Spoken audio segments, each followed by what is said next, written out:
ദൈവത്തിൻ്റെ അതിപരിശുദ്ധമായ നാമം വാഴ്ത്തപ്പെടുമാറാകട്ടെ. ഒരു അനുഗ്രഹിക്കപ്പെട്ട ഞായറാഴ്ച ദിവസം നമ്മൾ ഓരോരുത്തരുമായിരിക്കുമ്പോൾ കഴിഞ്ഞ കാലങ്ങളിൽ ദൈവം തമ്പുരാൻ വഴി നടത്തിയ എല്ലാവിധമായ നന്മകളെയും കൃപകളെയും സ്മരിച്ചുകൊണ്ട് ആയിരിക്കുവാൻ സർവശക്തനായ ദൈവം ഏവരെയും സഹായിക്കുകയും ശക്തീകരിക്കുകയും ചെയ്യട്ടെ. കേൾക്കുന്ന എല്ലാ പ്രിയപ്പെട്ടവർക്കും ഇന്നും ജീവിക്കുന്ന യേശു കർത്താവിൻ്റെ നാമത്തിലുള്ള സ്നേഹവന്ദനത്തെയും അറിയിക്കുന്നു. അല്പനേരത്തെ ചിന്തയ്ക്കായിട്ട് ആധാരമായി ലഭിച്ചിരിക്കുന്നത് വിശുദ്ധ ലൂക്കോസ് എഴുതിയ സുവിശേഷം 2-ാം അധ്യായം 25-ാം വാക്യം മുതൽ 33-ാം വാക്യം വരെയുള്ള തിരുവചന വേദഭാഗമാണ്. അവിടം നമുക്ക് വളരെ പരിചിതമായ ചില കാര്യങ്ങളാണ് കൊടുത്തിരിക്കുന്നത്. അതിലേക്ക് കടക്കുന്നതിന് മുമ്പ് ഒരു കവിത ഇപ്രകാരം ഓർമ്മ വരുന്നു. പി രാമചന്ദ്രൻ എന്ന കവി എഴുതിയ മാമ്പഴക്കാലം എന്ന് പറയുന്ന കവിത. ഒരു മുത്തശ്ശനും തൻ്റെ കൊച്ചുമകളും തമ്മിലുള്ള ഒരു സംവാദമാണ് ഈ കവിതയിലെ ഇതിവൃത്തം. മുത്തശ്ശൻ്റെ ചെറുപ്പകാലത്ത് അദ്ദേഹത്തിൻ്റെ വീട്ടുവളപ്പിലെ മാവിൽ നിന്ന് ഒരുപാട് പഴുത്ത മാങ്ങകൾ പറിച്ചു തന്ന ആ മുത്തശ്ശൻ തൻ്റെ ഓർമ്മകൾ ഈ കൊച്ചുമക്കളോട് പറയുകയാണ്. ഈ മകളത് വളരെ ഉല്ലാസത്തോടുകൂടെ കേട്ടിരിക്കുകയും തൻ്റെ കയ്യിലുള്ള മാംഗോ ഫ്രൂട്ടി കുപ്പിയിലേക്ക് നോക്കി അത് മുത്തശ്ശനെ കാണിച്ചു കൊടുക്കുകയും ചെയ്യുന്നു. ആ കവിതയുടെ അവസാനം ഇപ്രകാരം പറയുന്നു: വാങ്ങുക, കുടിക്കുക, പുറത്തേക്കെറിയുക, ജീവിതം നിറച്ചൊരു കുടുക്കുകൾ നാളേക്കില്ല എന്ന്. പലപ്പോഴും മുതിർന്നവർ നൽകുന്ന നല്ല പാഠങ്ങൾ ഇപ്രകാരമാണ്: നാളേക്കായിട്ട് ഒരു സാധ്യത, നാളേക്കായിട്ട് ഒരു സ്വീകാര്യത, നാളേക്കായിട്ട് ഒരു അംഗീകാരം. അപ്രകാരം ഒരു ജീവിതം ഉണ്ട് എന്നാണ് പലപ്പോഴും മുതിർന്നവരുടെ ഉപദേശം. എന്നാൽ പുതിയ തലമുറയിലേക്ക് വരുമ്പോൾ, ഇന്നിൻ്റെ പശ്ചാത്തലത്തിൽ നമ്മൾ ജീവിക്കുമ്പോൾ കാണാൻ സാധിക്കുന്നത് ഈ കവിതയിൽ കേട്ടതുപോലെ വാങ്ങുക, കുടിക്കുക, പുറത്തേക്കെറിയുക, ജീവിതം നിറച്ചൊരു കുടുക്കുകൾ നാളേക്കില്ല. നാളെക്കുറിച്ചുള്ള ഒരു ചിന്തയില്ലാതെ പോകുന്ന, നാളെക്കുറിച്ചുള്ള ഒരു സ്വീകാര്യത ഇല്ലാതെ പോകുന്ന, നാളെക്കുറിച്ചുള്ള ഒരു അംഗീകാരമില്ലാതെ പോകുന്ന ഒരു അനുഭവത്തിലാണ് നമ്മളായിരിക്കുന്നത്. വാർദ്ധക്യത്തിലുള്ളവരെ, മുതിർന്നവരെ കരുതുക എന്നുള്ളതാണ് ഒരു ചിന്ത. പലപ്പോഴും ഈ വേദഭാഗത്തെ അടിസ്ഥാനമാക്കി നമ്മൾ നോക്കുമ്പോൾ ശിമ്യോൻ എന്ന് പറയുന്ന അന്നത്തെ സമൂഹത്തിലെ ദേവാലയത്തിലെ പ്രധാന വ്യക്തി പറയുന്നത് പ്രകാരമാണ്: അദ്ദേഹം നീതിമാനായിരുന്നു, ഇസ്രായേലിൻ്റെ ആശ്വാസത്തിനായിട്ട് കാത്തിരിക്കുന്നവനും ആയിരുന്നു എന്നുള്ളതാണ്. ആശ്വാസം എവിടെയാണ് ഉണ്ടാകുന്നത്? സമാധാനമില്ലാതെ പോകുന്ന അന്തരീക്ഷത്തിലാണ്, സമാധാനമില്ലാതെ പോകുന്ന ജീവിത അനുഭവങ്ങളിലാണ് ആശ്വാസം ഉണ്ടാകേണ്ടത്. അപ്പോൾ അതുവരെ ആശ്വാസമില്ലാതെ പോകുന്ന ഒരു അനുഭവത്തിലായിരുന്നു ആ ഒരു സമൂഹം ഉണ്ടായിരുന്നത്.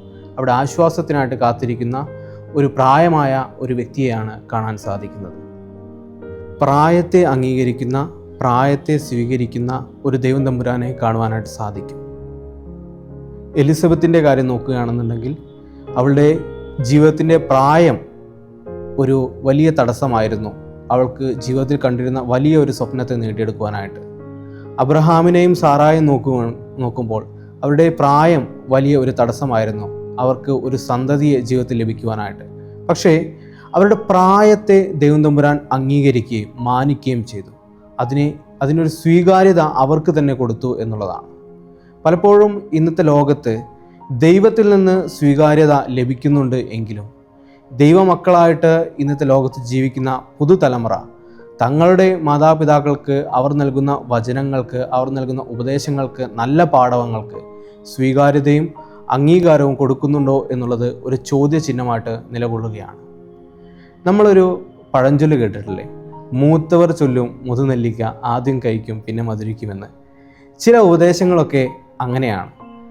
നമ്മുടെ പൂർവികർ, നമ്മുടെ അമ്മയപ്പന്മാർ നമുക്ക് പറഞ്ഞു തരുന്ന നല്ല പാഠങ്ങൾ ചിലപ്പോൾ നമ്മൾ അനുഭവിക്കുന്ന ഇന്നത്തെ ലോക പശ്ചാത്തലത്തിൽ ചിലപ്പോൾ ചില കയ്പായ അനുഭവങ്ങൾ നമുക്ക് തോന്നും. പക്ഷേ പിന്നീട് ഉള്ള ജീവിതത്തിൽ അത് മധുരമായിട്ടുള്ള അനുഭവമായിട്ട് തീരും എന്നുള്ളത് നിശ്ചയവും യാഥാർത്ഥ്യവുമായിട്ടുള്ള കാര്യമാണ്. ഇവിടെ ശിമ്യോൻ പറയുന്നു, അദ്ദേഹത്തിൻ്റെ കാത്തിരിപ്പാണ്, കർത്താവിനെ കാണുവാനുള്ള ഒരു കാത്തിരിപ്പാണ്. ആ കാത്തിരിപ്പിന് അദ്ദേഹത്തിന് ദൈവം കൊടുക്കുന്ന മറുപടി, ആ ഒരു കാത്തിരിപ്പ് നിൻ്റെ ജീവിതത്തിൽ എപ്പോൾ വരുന്നോ അതുവരെ നീ മരണത്തെ പുൽകയില്ല എന്നാണ് പറയുന്നത്. അത്ര വലിയൊരു വിശ്വാസത്തിലാണ് ശിമ്യോൻ്റെ ജീവിതം ഈ ഒരു വേദഭാഗത്ത് നമുക്ക് കാണാൻ സാധിക്കുന്നത്. അതുപോലെ ആയിരിക്കണം ഇന്നത്തെ ലോകത്ത് നമ്മുടെ ജീവിതം എന്ന് പറയുന്നത്. ഈ പ്രായമുള്ളവരെ പറ്റി നമ്മൾ മറ്റൊരു കാര്യം കൂടി പറയാറുണ്ട്.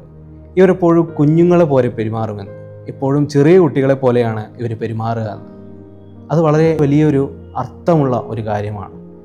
നമ്മൾ ഒരു ഫലം എടുത്ത് നോക്കുകയാണെന്നുണ്ടെങ്കിൽ, ഉദാഹരണത്തിന് ഒരു ആപ്പിൾ എടുത്ത് മുറിച്ച് നോക്കുകയാണെന്നുണ്ടെങ്കിൽ അതിനുള്ളിൽ എത്ര കുരുക്കളുണ്ട്, എത്ര സീഡ് വിത്തുണ്ട് എന്നുള്ളത് നമുക്ക് കൃത്യമായിട്ട് എണ്ണിയെടുക്കാൻ പറ്റും. ആപ്പിൾ മാത്രമല്ല, ഏതൊരു വൃക്ഷത്തിൻ്റെ ഫലം എടുക്കുകയാണെങ്കിലും എത്ര കുരുക്കളുണ്ടെന്നുള്ളത് നമുക്ക് വളരെ വ്യക്തമായിട്ട് കണക്ക് കൂട്ടാൻ പറ്റും. പക്ഷേ ഈ കാണുന്ന ഒരു വിത്തിനകത്ത് നിന്ന് എത്ര ഫലങ്ങൾ വരുമെന്ന് നമുക്കൊരിക്കലും പ്രവചിക്കാൻ പറ്റില്ല. അതുപോലെയാണ് മുതിർന്നവരുടെ ഉപദേശങ്ങളും മുതിർന്നവർ നൽകുന്ന നല്ല പാഠങ്ങളും അവർ നൽകുന്ന നല്ല ചിന്തകളുമൊക്കെ. അതൊക്കെ നമ്മുടെ ജീവിതത്തിൽ നമ്മൾ സ്വീകരിക്കുമ്പോൾ ചിലപ്പോൾ നമുക്ക് ചെറുതായിട്ട് തോന്നാം, ചിലപ്പോൾ നമുക്ക് ഒന്നുമില്ല, ഇത് എന്താണെന്ന് തോന്നാം. പക്ഷേ അത് ജീവിതത്തിൽ സ്വീകരിക്കുമ്പോൾ അതിൻ്റെ ഇഫക്റ്റ് നമുക്ക് ലഭിക്കുന്നത് നല്ല വലുതായിട്ടും ഒരുപാട് തോതിലും ഒരുപാട് അളവിലുമൊക്കെ ആയിരിക്കും അത് ലഭിക്കുന്നത്. ശിമോൻ്റെ കാത്തിരിപ്പിന് എന്ന് പറയുന്നത് മറ്റുള്ളവർക്ക് നോക്കുമ്പോൾ അത് ചെറിയ ഒരു കാര്യമായിട്ടാണ് കാണുന്നത്. അവനെന്തോ കാത്തിരിക്കുകയാണ് എന്നൊക്കെ രീതിയിൽ സമൂഹം ചിലപ്പോൾ അദ്ദേഹത്തെ കണക്ക് കൂട്ടിയിരിക്കാം. പക്ഷേ ശിമോൻ്റെ കാത്തിരിപ്പിന് ദൈവം സ്വീകാര്യത കൊടുത്തു, ദൈവം അംഗീകാരം കൊടുത്തപ്പോൾ അവന് ക്രിസ്തുവിനെ കാണുവാനായിട്ട് സാധിച്ചു എന്നുള്ളതാണ്.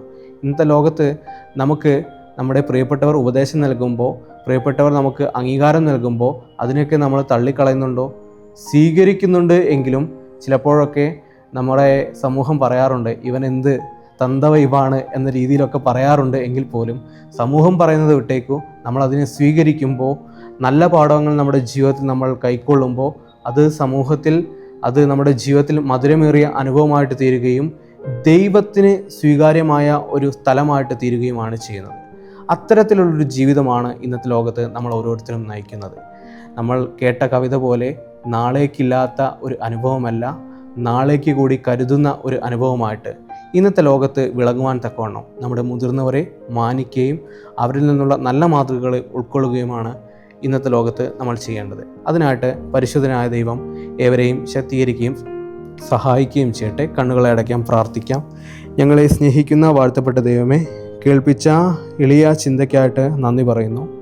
കേട്ട വചനങ്ങൾ ജീവിതത്തിൽ വ്യർത്ഥമായി പോകാതെ അതിനെ അന്ത്യത്തോളം പാലിക്കുവാനും സൂക്ഷിക്കുവാനും അതിൽ ജീവിക്കുവാനും പ്രായോഗിക തലങ്ങളിൽ അതിനെ കൊണ്ടുവരുവാനും അവിടുന്ന് സഹായിക്കണമേ.